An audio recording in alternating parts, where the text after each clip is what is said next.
And ఇంకొకటి ఏంటంటే so మీరు ఇందాక రాజకీయ యాంగిల్ వరకు మీరు మాట్లాడారు కాబట్టి ఒకటి అడుగుతున్నా మేడం. ఇప్పుడు ఎప్పుడైతే ఇష్యూ అనేది కూడా సో కోల్కతా వరకు ఆ పోలీసుల వరకు ఉన్న చర్యలు ఆ టైంలలో కూడా ఇంత హైప్ అనేది రాలేదు. ఎప్పుడైతే న్యాయస్థానం అనేది కూడా సిబిఐ వాళ్ళకి ఇచ్చిందో దానిలో కొత్త వెలుగులు అనేది కూడా వస్తున్నాయి. అప్పుడు మీరు అన్నట్టు దీది అనేది కూడా వచ్చి ప్రొటెస్ట్ చేయడం అనేది కూడా మొదలుపెట్టింది. ఇలాంటి ప్రొటెస్ట్ నీట్గా శాంతియుతంగా జరుగుతున్న టైంలో ఆర్జే కర్ మరి ఆ హాస్పిటల్ ముందు చేస్తున్న ఆ జూనియర్ డాక్టర్లు కానీ సపోర్ట్ చేస్తున్న వాళ్ళ మీద సమ్ ఎక్స్ పర్సన్స్ ఎవరెవరో వచ్చి రిటర్న్లో దాడి చేయడం ఏంటి మేడం ఇది? నేను ఇక్కడ ఇందాకే చెప్పా, ఎవరు హోమ్ మినిస్టర్ ఎవరు, ముఖ్యమంత్రి ఎవరు, హోమ్ మినిస్టర్ ఎవరు, ఆరోగ్య శాఖ మంత్రి ఎవరు. ఇక్కడ ఈ కేసుకి సంబంధించినటువంటి 3 కీలకమైనటువంటి శాఖలు ఆవిడ దగ్గరే ఉన్నాయి. అకృత్యాలు జరుగుతున్నది మొత్తం ఈ డ్రగ్స్ అమ్ముతున్నటువంటిది, ట్రాఫికింగ్ జరుగుతున్నటువంటిది, శాంతి భద్రతలకు సంబంధించినటువంటి అనైతికమైనటువంటి చర్యలు ఇక్కడ శాంతి భద్రతల లోపం ఎక్కడ జరుగుతుంది, ఒక ఆసుపత్రిలో జరుగుతుంది. ఈ రెండిటిని మీద చర్యలు తీసుకోవాల్సిన పొజిషన్ ఎవరిది, ముఖ్యమంత్రిది. ఈ 3 ఆవిడే కాబట్టి ఆవిడ ఏం చేస్తుంది, అక్కడ ఉన్నటువంటి ఏవైతే ఇవి ఉన్నాయో సాక్ష్యాధారాలు ఏవైతే ఉన్నాయో వాటిని నాశనం చేయడం. ఆవిడ రాష్ట్రాన్ని నాశనం పట్టించిందండి, సాక్ష్యాలని నాశనం చేయడం ఆవిడకు ఒక లెక్క. భ్రష్టు పట్టించి అవతల పారేసింది. రేపొద్దున దేశానికి పట్టిన అతి దరిద్రమైనటువంటి లీడర్ ఎవరైనా ఉన్నారు అని అంటే ఈవిడొక్కటేనేమో. ఒక ఆడదానిగా నేను ఇన్ని మాట్లాడడం నిజంగా చెప్తున్నా, సిగ్గుపడుతున్నాను. నేను ఒకటే మాట్లాడుతున్నా, అనొచ్చు ఆడదాని వై ఉండి ఇట్లా మాట్లాడతామని. కేవలం నేను ఒకసారి నైటీల గురించి మాట్లాడినందుకు అబ్బో ఆడవాళ్ళందరూ నా మీద విపరీతంగా దాడి చేసేశారు. మరి నేను ఆడదాన్ని కాదా, నేనేం మాట్లాడాను, అందంగా ఉండండి అమ్మా ఇలా ఎందుకుంటున్నారని మాట్లాడినందుకు మీకు కోపం వచ్చిందే. మరి ఒక ఆడపిల్లని కాళ్ళు విరిచి కళ్ళు పీకి ఈ విధంగా ఎముకలు విరగొట్టి నుజ్జు చేసి ఇంత నీచమైనటువంటి చర్యకి పాల్పడడానికి, అక్కడ అకృత్యాలు అన్నీ జరగడానికి, అంత ఘోరమైన చర్య జరగడానికి నీళ్లు పోసి మొక్కని ఒక వటవృక్షంలో పెంచింది కూడా ఒక ఆడదే. ఆడదాన్ని వీళ్ళందరూ ఏం చేస్తున్నారని నేను అడుగుతున్నాను first. And post mortem report కూడా ఒకసారి చూస్తే నియర్లీ 14 దెబ్బలు, అంటే 14 రకాలమైన దెబ్బలు అనేది కూడా అమ్మాయి ఒంటి మీద కూడా ఉన్నాయి. ఇంత ఘోరంగా ఇంత హేయంగా జరగడానికి గల కారణం ఏదైనా కానీ ఒక పర్సనల్ రివెంజ్ అనేది ఉంటేనే కదా. అదే నేను ఇందాక నుంచి మాట్లాడింది అదే కదయ్యా. పర్సనల్ రివెంజ్ ఎవరికి ఉంది, అక్కడ డ్రగ్స్ అమ్మేటోడికి ఉంది. పర్సనల్ రివెంజ్ ఎవడికుంది, అక్కడ ఆ సెక్స్ రాకెట్ నడిపేటటువంటి వాడికి ఉంది. పర్సనల్ రివెంజ్ ఎవడికుంది, ఎవడైతే ప్రశంసబడుతున్నాడో వాడికి ఉంది. ఆ చుట్టూ ఉన్నటువంటి వాడు నడిపేటటువంటి వ్యవస్థలో ఉన్నటువంటి ప్రతి ఒక్కళ్ళకి కూడా గ్రడ్జి ఉంది. కాబట్టి వీళ్ళందరూ కలిసి పన్నినటువంటి పన్నాగంలో ఆవిడ బలి అయిపోయింది. ఆ అమ్మాయి బలి అయిపోయింది. ఈరోజు ఆ అమ్మాయి మనందరి కోసం పోరాడి చనిపోయింది. మనందరి కోసం ఈ సమాజం ఇలా ఉండకూడదు, ఈ సమాజం డ్రగ్స్ లేకుండా ఉండాలి, ఈ సమాజంలో ఆడపిల్లల్ని స్వంత లాభాల కోసం శారీరకంగా వాడుకుంటున్నారు, లైంగికంగా వాడుకుంటున్నారు అని చెప్పి ఎదిరించినటువంటి ధీర వీర వనిత ఆ పిల్లండి.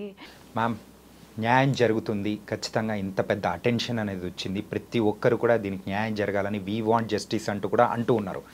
ఇదంతా బాగానే ఉంది. యాజ్ ఎ ఫ్యామిలీ కౌన్సిలర్గా సో మనం కూడా కొన్ని ఇలాంటి సమయంలో వింటూ ఉంటాం. సో కూతుర్ని పెంచడమే కాదు, కొడుకును కూడా పెంచడం అనేది కూడా మీరు నేర్పించాలి అని చెప్పేసి అంటూ ఉన్నారు.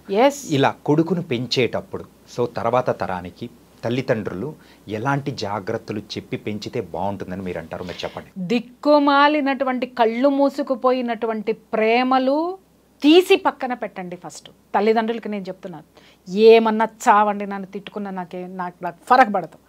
ఒక్కటి మాత్రం చెప్తున్నాను, ఎవడైనా అమ్మ నీ కొడుకు డ్రింక్ చేస్తున్నాడనో, నీ కొడుకు సిగరెట్లు కాలుస్తున్నాడనో, నీ కొడుకు అమ్మాయిలకి లైన్ వేస్తున్నాడనో, లేదా నీ కొడుకు ప్రవర్తన బాగాలేదు లైంగికంగా వేధిస్తున్నాడని ఏ కన్న తల్లికైనా ఎవత్తైనా తీసుకెళ్ళి ఒక చిన్న కంప్లైంట్ ఇవ్వండి. ఆ తల్లి ఎట్లా రియాక్ట్ అవుతుందో మీ అమ్మాయిని అదుపులో పెట్టుకోండి.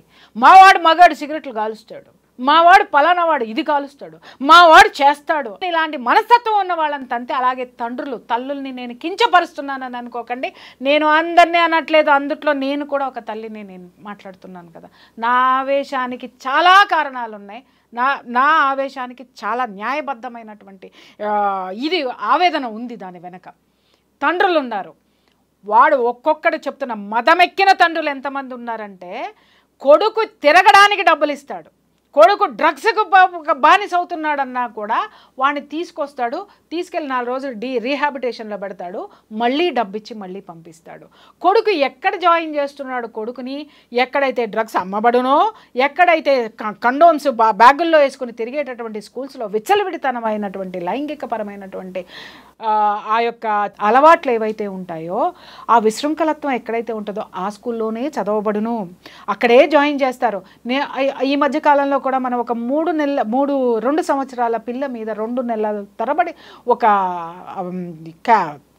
డ్రైవర్ లైంగికంగా అత్యాచారం చేస్తే ఆ తల్లిదండ్రులు ధైర్యం చేసి వచ్చి సమాజంలో చెబితే మిగిలిన పేరెంట్స్ ఏమన్నారు, ఆ స్కూల్ని మూసేయమని చెప్పి గవర్నమెంట్ ఆర్డర్స్ ఇస్తే మిగిలినటువంటి దౌర్భాగ్యపు దగులుబాజీ పేరెంట్స్ కొంతమంది ఏం మాట్లాడారో తెలిసినా, అయ్యో ఎవరో ఒకరికి జరిగితే ఆ స్కూల్ ఎందుకు మూసేస్తారండి, మా పిల్లలు ఎక్కడికి వెళ్ళాలండి.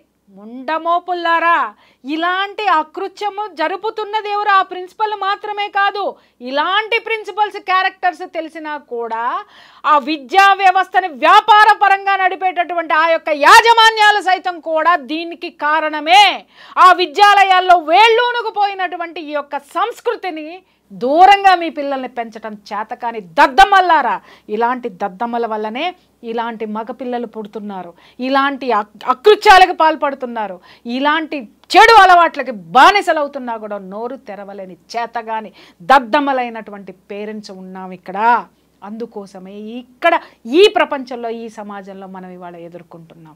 కుటుంబాన్ని వదిలేసాం, మనమంతా సమాజాన్ని వదిలేసాం, బంధువులను వదిలేసాం, డబ్బు డబ్బు డబ్బు అని పట్టుకుని తిరిగే నిమిషం కూడా మనశ్శాంతి లేకుండా బ్రతికే అతి గొప్ప జీవితాలు, ఈ దరిద్రమైన జీవితాలు ఎవరయ్యా ఉన్నాయంటే ఈరోజు మన జీవితాలే ఉన్నాయనడంలో ఎలాంటి సందేహం లేదు. అంటే మీరు ఇంత కలకత్తా కాలిలాగా మాట్లాడడానికి సో ఇంత ఎమోషనల్గా కనెక్ట్ అయిపోయారని కూడా నాకు అనిపిస్తుంది ఈ ఇన్సిడెంట్ మీద.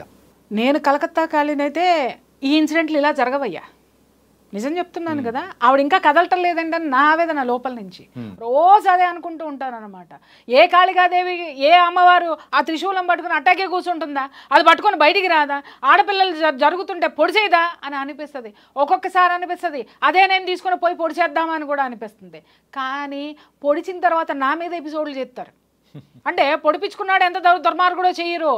ఎంత హత్య చేసినటువంటి ప్రియా చౌదరి ఏదో అంటారు చూసావా, అప్పుడు విక్టిమ్ నేనైతా. ఈ సమాజం మారాలి అనంటే నేనొక్కదాన్నే త్రిశూలం పట్టుకుంటే సరిపోదు నాయనా. నేనొక్కదాన్నే కలకత్తా కాళి అని అనిపించుకోవడం కాదు. కలకత్తా కాళి ప్రతి తల్లిలోనూ ఉంది, ప్రతి తండ్రిలోనూ ఉన్నాడు, ప్రతి బాబాయిలోనూ ఉన్నాడు, ప్రతి తాతలోనూ ఉన్నాడు, ప్రతి అమ్మమ్మలోనూ ఉంది. ఆ కాళికా స్వరూపాన్ని బయటికి తీయండి. కాళికాదేవి ఎందుకు ఉద్భవించిందయ్యా? ఒక దుర్మార్గుడి రక్తపు బొట్టు కింద కూడా పడనివ్వనని పుట్టింది ఆవిడ. కానీ అదే కాళికాదేవి ఉన్న చోట ఆ పిల్ల రక్తపు అడుగులో పడి ఉంది అనంటే ఆ స్థితిని గతిని అనుభవిస్తున్నటువంటి మనము ఎంత చేతగాని వాళ్ళమయ్యా మనం. కాళికాదేవి ఉద్భవించింది అనంటే ఆవిడ నేర్పింది, అరే ఇలా ఉండండి రా సమాజంలో అని. ఎందుకు చదువుకోవాలి, ఎందుకు మొక్కుతున్నావు పొద్దున్నే వెళ్ళిన తర్వాత ఆమెకి, ప్రతి దేవతకి ఎందుకు మొక్కుతున్నావు, ప్రతి దేవుడికి ఎందుకు దేవుడా దేవుడా నా కొడుకు వాళ్ళ డ్రగ్స్ తీసుకొని వచ్చినా నన్ను కొట్టకుండా చూడని మొక్కుకుంటున్నామా? దేవుడా దేవుడా మా అమ్మాయి బయటికి వెళ్ళింది, ఏ బాయ్ ఫ్రెండ్ని తీసుకురాకుండా ఉండండి మొక్కుకుంటున్నామా? దేవుడా దేవుడా నా మొగుడు బయటికి వెళ్ళాడు, దేన్ని తెస్తాడో దాంతో కాకుండా నాతోటే ఉండమని మొక్కుకుంటున్నామా? లేదా దేవుడా నేను మాత్రమే బాగుండాలి, నా కుటుంబం బాగుండాలి, నా కొడుకు ఏం చేసినా, నా కూతురు ఎంత విచ్చలవిడితనంగా తిరిగినా, నేను ఏ దౌర్భాగ్యాలు చేసినా నన్ను ఎవడు పట్టుకోవద్దు, నా కుటుంబం జోలికి ఎవడు రావద్దు, నేను మాత్రమే రాజులాగా ఉండాలని వీడు కోరుకుంటున్నాడా? ఎలాంటి కోరికలతోటి మనం అడుగుతున్నాము. అందుకే దేవతకు కూడా విరక్తి పుట్టిందయ్యా. ఎవడి మీదకి వదిలేసిందంటే ఇవాళ సమాజంలో ఉన్న మన మీదకి వదిలేసింది బాధ్యత కలకత్తా కాళి. ఆ కలకత్తా జనమే తేల్చుకుంటారు. ఇప్పటికీ కూడా నేను ఎప్పుడూ ఒక మాట మాట్లాడుతూ ఉంటాను, ప్రకృతి అనేది మాత్రం ఏ రోజుకైనా విశ్వానికి ఛాలెంజ్లు విసరకు బ్రదర్, తిరిగి అది ఛాలెంజ్ విసిరితే తట్టుకోలేవు. కొన్ని వందల సార్లు చెప్పినా నేను ఈ మాట. ఈరోజు ద గ్రేట్ దిక్కుమాలిన కాగితపు దీది, కాలారంగు దీది అనుభవిస్తుంది విశ్వం విసిరిన సవాల్ని. ఏ యాంగిల్ నుంచి ఎటు వచ్చినా కానీ సో దానికి వెనకల అంటే ఎవరుంటారు ఏంటి అనేది కూడా మీరు చాలా నీట్గా కూడా ఎక్స్ప్లెయిన్ చేసి చెప్పారు. So thank you so much Priya Chaudhary garu. Thank you.